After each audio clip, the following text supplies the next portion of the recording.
Hello students, welcome to my channel. हम लोग ने प्रीवियस वीडियोस में पढ़ा था issue of shares for cash at premium topic को। आज हम लोग स्टार्ट करते हैं new topic, issue of shares for consideration other than cash. Consideration other than cash का मतलब क्या है कि हम यहाँ पर शेयर इशू तो कर रहे हैं, लेकिन उसके बाद अगर अगेंस्ट की बात करें तो हम क्या कर रहे हैं, कैश को ना कंसीडर करके हम एसेट्स को कर रहे हैं या बिजनेस को कंसीडर कर रहे हैं। इसमें होता क्या है कि कुछ हमारी जनरल एंट्रीज होती हैं जो चेंज हो जाती हैं, जिसमें हमारे दो तरीके के परचेज होते हैं, या तो एसेट्स परचेज होता है तो बिजनेस परचेज होता है। तो हम दोनों को आज समझते हैं। पहले हम लोग जनरल एंट्रीज को समझते हैं, देन हम लोग न्यूमेरिकल्स को समझेंगे। तो सबसे पहला पॉइंट हमारा जैसे है, इसमें हम लिखते हैं परचेज ऑफ एसेट्स। अगर हम एसेट्स को परचेज कर रहे हैं तो हमारी नॉर्मल एंट्री क्या होगी, sundry assets account debit to vendor. Vendor कौन, जिससे हम परचेज कर रहे हैं। ओके, नेक्स्ट हमारी जो होगी एंट्री, अगर बात करते हैं परचेज में ना करके, हम मतलब परचेज कर रहे हैं लेकिन हम एसेट ना परचेज करके क्या परचेज कर रहे हैं, बिजनेस। तो वहां पर क्या एंट्री होगी हमारी, सन्ड्री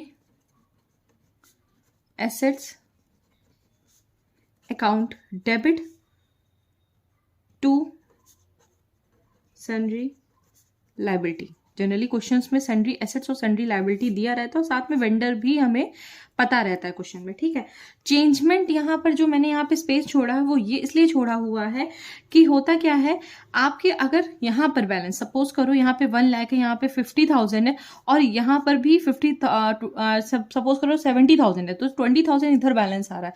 तो जो ये बैलेंस है वो क्या हो जाएगा, गुडविल बन जाएगा। क्या हो जाएगा, गुडविल अकाउंट डेबिट। ओके, और अगर सपोज करो बैलेंस इस तरफ आएगा तो फिर क्या होगा, वो कैपिटल रिजर्व।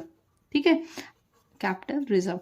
आपको कुछ कुछ अगर याद हो तो क्लास 11th में जब आपने जनरल चैप्टर पढ़ा तो एक एंट्रीज होती थी, ओपनिंग एंट्रीज।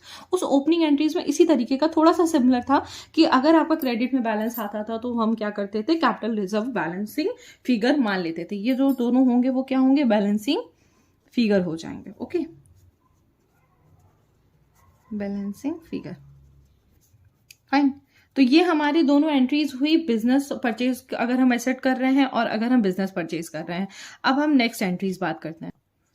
अगर हम बात करते हैं, अगर हमने इशू किया है शेयर्स को तो यहां पर क्या करते हैं, ऑन इश्यूज ऑफ शेयर्स।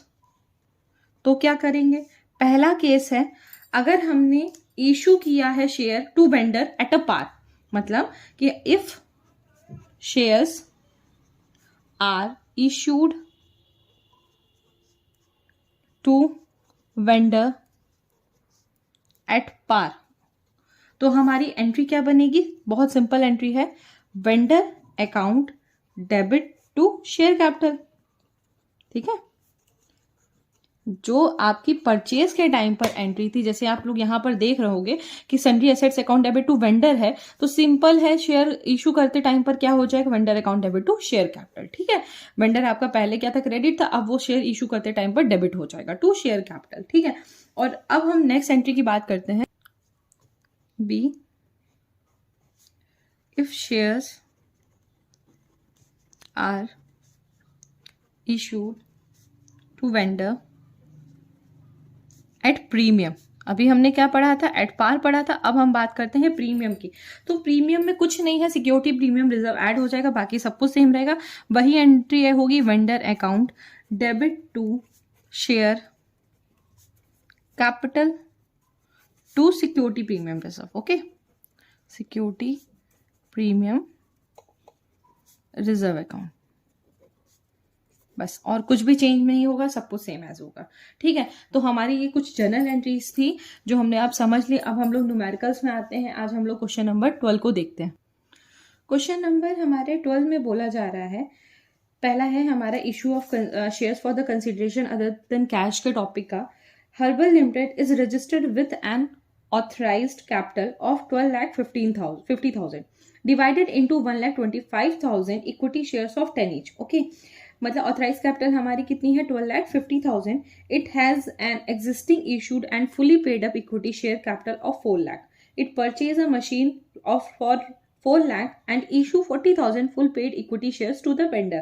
मतलब परचेज क्या किया है हमने, पहली चीज तो एसेट परचेज करी है 4 लाख की, और इशू कर रहे हैं साथ में 40,000 full paid up equity share to the vendor. तो वेंडर से ही हमें मतलब है, हमें यहाँ पर क्या बनाना है, show the share capital in the balance sheet of the herbal limited. तो यहाँ पर हम क्या करेंगे, सबसे पहले हम बैलेंस शीट ही बनाएंगे, जिसमें हमें थोड़े बहुत पॉइंट्स है। बैलेंस शीट को बनाने से पहले हम नोट टू अकाउंट पे आते हैं, जहां पर हम क्या करेंगे, सबसे पहले नंबर 1 लिखते हैं। नंबर 1 में हमें क्या लिखना होता है, शेयर कैपिटल। क्या होगा, सबसे पहला पॉइंट हमारा शेयर कैपिटल, और उस शेयर कैपिटल में हम पहले क्या लिखते हैं, कॉलम बनाते हैं ऑथराइज्ड कैपिटल। तो हमारी ऑथराइज्ड जो कैपिटल होंगी वो कितनी है, क्वेश्चन में हमें बताया है हमारी ऑथराइज्ड कैपिटल 12,50,000 है, जो है लिखा है डिवाइडेड इनटू 1,25,000, ठीक है, इक्विटी शेयर्स ऑफ 10 ईच। तो हम इस तरीके से इसको लिख सकते हैं, अगर लिखें तो 12,500 equity share, 1,25,000 equity shares of ₹10 each. Okay, तो यहां कितना आ गया, 12,50,000। ये हमारे क्या हुई, ऑथराइज कैपिटल हुई पहली चीज। ऑथराइज के बाद हम यहां पर बात करते हैं इशूड की। तो इशूड कैपिटल क्या होंगे हमारे, सबसे पहली चीज 80,000 equity share at the rate ₹100 each. इसमें हमने 80,000 क्यों ऐड किया, आप ये पहले समझिए। क्वेश्चन में हमें क्लियरली बताया जा रहा है कि 40,000 जो है वो हम फुली पेड अप क्या कर रहे हैं, इक्विटी शेयर कर रहे हैं, और साथ में 4 लाख का क्या कर रहे हैं, परचेज कर रहे हैं मशीनरी। तो ये दोनों मिला के हमारे कितने हो रहे हैं, 8, देखा जाए तो हमारे कितने हैं 80 लाख, क्योंकि एट द रेट 100 भी ईच तो डिवाइड हो रहा है, डिस्ट्रीब्यूट हो रहा है, ठीक है। तो यहां पर क्या हो जाएगा, 40,000 fully paid up equity share and purchased a machine for consideration other than cash। Okay, ये मैंने पूरी डिटेल यहां पर लिख दी। तो यहां पर अगर ये सिंपल सी बात है, 40,000 ये है हमारे as a fully paid up है, तो 40,000 कितना हो गया, 4 लाख बेस पर आया, और साथ में यहाँ पर 100 के बेस पे आ रहा है, हमारे 4 लाख है तो 4 लाख वो हो जाएगा, और ये हमारे 4 लाख हो जाएंगे। तो कितना है टोटल 8 लाख, और 8 लाख का बेस पर बनेगा तो कितना आ जाएगा, 80 लाख। ओके, तो यहाँ टोटल कितना आ जाएगा, 80 लाख। तो ये हमने क्या कर दिया, हमारा टोटल इशूड कैपिटल। और अब हम बात करते हैं किसकी, सब्सक्राइब की। तो सब्सक्राइब्ड हमारे कैपिटल क्या हो जाएंगे, फिर से वही होगा हमारे 80,000 equity share at the rate 100 each. तो फिर से 80 लाख आ गया है।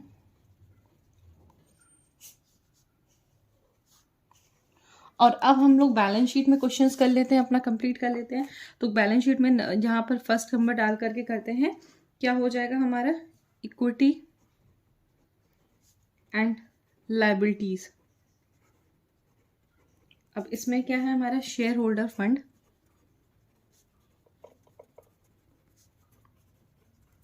साथ में शेयर कैपिटल,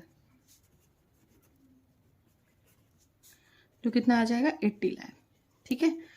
तो इसमें कुछ भी चेंज नहीं है, सिंपल सा सब कुछ है, बस हमें यही चीज समझनी है कि हमारे यहाँ पर क्वेश्चन में दिया हुआ है कि 4 लाख हमने परचेज किया मशीनरी का, और साथ में 40,000 हमने fully paid up equity purchase किया हुआ है। तो इस बेस पर हमारे क्या हो जाएंगे, टोटल हमारे शेयर्स हो जाएंगे 80,000, ठीक है। क्योंकि बात करते हैं हम लोग नेक्स्ट क्वेश्चन की, क्वेश्चन नंबर 13 की। इस क्वेश्चन नंबर 13 में बोल रहा है, Rajat limited purchase in the business of modern stores for 10 lakh payable in the full paid up equity shares of 100 each. Pass the journal entry in the books of Rajat Limited and such issue at par and the premium of 20%। ठीक है, तो यहाँ पर हमारे 2 cases हैं। Case मतलब 1 में हमारे एट पार हो रहा है, और केस 2 में हमारे एट अ प्रीमियम लग रहा है, ठीक है, जो कितना है 20% है। तो सबसे पहले हम लोग यहाँ पर बात करते हैं, क्वेश्चन नंबर 13 है हमारा केस 1 की। ओके, केस 1 में ये बोला जा रहा है कि हम एट पार कर रहे हैं, तो सबसे पहले हम number of equity shares find कर लेते हैं।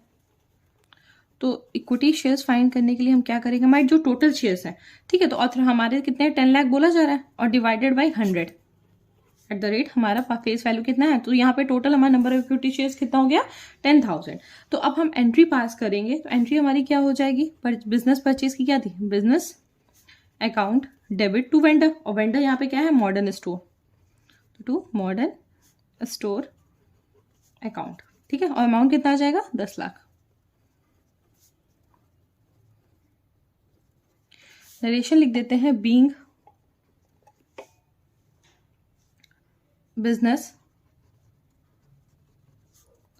परचेज फ्रॉम मॉडर्न स्टोर, ठीक है। नेक्स्ट हम लोग एंट्री पास करते हैं इक्विटी की, तो modern store account debit to equity share capital, again amount हमारा 10 ही लाख आएगा, और नरेशन हो जाएगा हमारा being 10,000 equity shares issued at the rate ₹100 each. Okay, तो ये हमने क्या कर दिया, हमने जनरली अपनी एट पार की केस 1 की एंट्री करी, ठीक है। पहला हमने परचेज किया, उसके बाद उसके अगेंस्ट पे हमने इशू कर दिया। अब बात करते हैं अब हम लोग केस नंबर 2 की। तो केस 2 में सबसे पहले नंबर ऑफ इक्विटी शेयर्स कितने हो जाएंगे,